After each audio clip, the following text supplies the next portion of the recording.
जय श्री राम।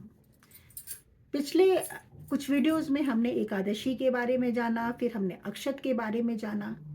आज हम इस वीडियो में जानेंगे कि एकादशी वाले दिन चावल निषिद्ध क्यों है।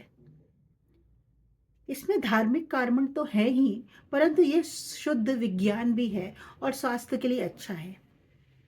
एकादशी दिवस आध्यात्मिक दृष्टि से भी महत्वपूर्ण है, ऐसा धार्मिक ग्रंथों में लिखा है। एकादशी के दिन व्रत करने व उपासना करने के साथ हम 11 इंद्रियों पर संयम और नियंत्रण के अभ्यास को करते हैं। हम जानते हैं कि चंद्रमा समुद्र में पानी के उत्थान और पतन का कारण बनता है। चंद्रमा का गुरुत्वाकर्षण खिंचाव समुद्री जल में उच्च ज्वार और कम ज्वार का कारण बनता है। यह भी ज्ञात है कि चंद्रमा जल निकायों को अपनी ओर आकर्षित करता है। एकादशी की रात चंद्रमा की स्थिति ऐसी होती है कि यह पृथ्वी पर जल निकायों पर एक बड़ा खिंचाव डालती है। समुद्र में लहरों पर चंद्रमा का प्रभाव होता है। पूर्णिमा के दिन समुद्र में लहरें अधिक होती हैं।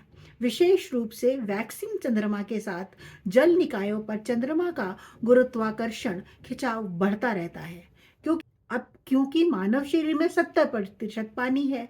हम इस तथ्य से इनकार नहीं कर सकते कि चंद्रमा का हमारे शरीर और मन पर एक मजबूत प्रभाव है।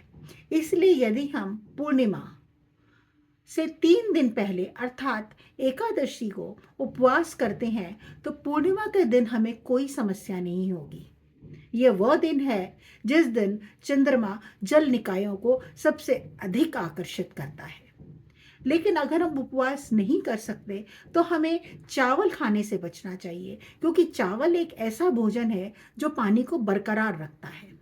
इसलिए यदि एकादशी के दिन चावल का सेवन किया जाता है तो चावल के दानों में पानी चंद्रमा के गुरुत्वाकर्षण बल को प्रभावित कर सकता है, जिससे पाचन की क्रिया में कुछ गड़बड़ी हो सकती है।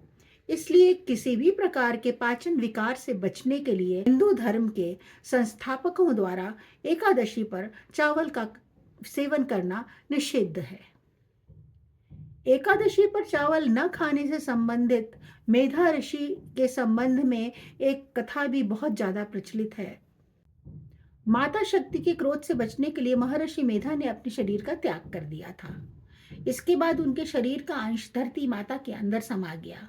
मान्यता है कि जिस दिन महर्षि का शरीर धरती में समा गया था उस दिन एकादशी थी। कहा जाता है कि महर्षि मेधा ने चावल और जौ के रूप में धरती पर जन्म लिया। यही वजह है कि चावल और जौ को जीव मानते हैं। इसलिए एकादशी के दिन चावल नहीं खाया जाता। मान्यता है कि एकादशी के दिन चावल खाना महर्षि मेधा के मांस और रक्त के सेवन करने जैसा माना जाता है। विष्णु पुराण के अनुसार एकादशी पर चावल खाने से पुण्य फल नष्ट हो जाते हैं, क्योंकि चावल यानी कि अक्षत को हविष्य अन्न कहा गया, यानी ये देवताओं का भोजन है। इसलिए हमारे पुरखे, हमारे बड़े हमसे ये कहते हैं कि एकादशी के दिन चावल नहीं खाना चाहिए। अगर आपको ये जानकारी रोचक लगी है तो चैनल को लाइक करिए, सब्सक्राइब करिए और आगे आने वाली वीडियो का इंतज़ार करिए। जय श्री राम।